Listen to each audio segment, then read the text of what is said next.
सभिनी जे साम्हूं पंहिंजो बणा निर्वारो थी नारो लगा मुंडड़ी परा। अड़े चोरा हिते नका का शादिया नाई वरी का महफ़िल पो पंहिंजे मुंहुं छो बीठो नची। चाचा सिल्लू तू न समझदे मां टिकटॉक जो वीडियो पियो ठाहियां वीडियो।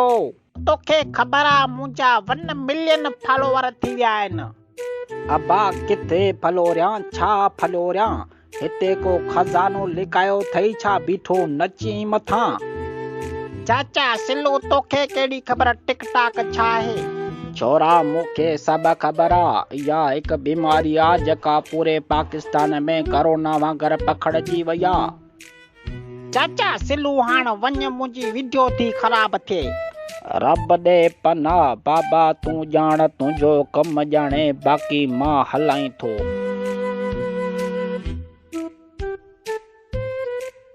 सभिनी जे साम्हूं पंहिंजो बणा निर्वारो थी नारो लगा मुंडड़ी। टिकटॉक के शौकीन खवातीन और हजरात के लिए बुरी खबर है। पाकिस्तान में टिकटॉक को बंद करने का फैसला कर लिया गया है। टिकटॉक बंद करने के फैसले पर आज ही रद्द अमल आना भी शुरू हो गया है। आज से ही अमल दरामद किया। अल्लाह जे नाले ते को मुंहिंजो टिकटॉक खुलराए ॾियो। आहे को मोमिन जेको इमरान खान के मिनत करे त टिकटॉक वापसि खोले। अड़े छोरा कल वारो साॻियो आहीं न जेको पंहिंजे मुंहुं बीठो नचंदो हुई। टिकटॉक अलाए जे छापे चई।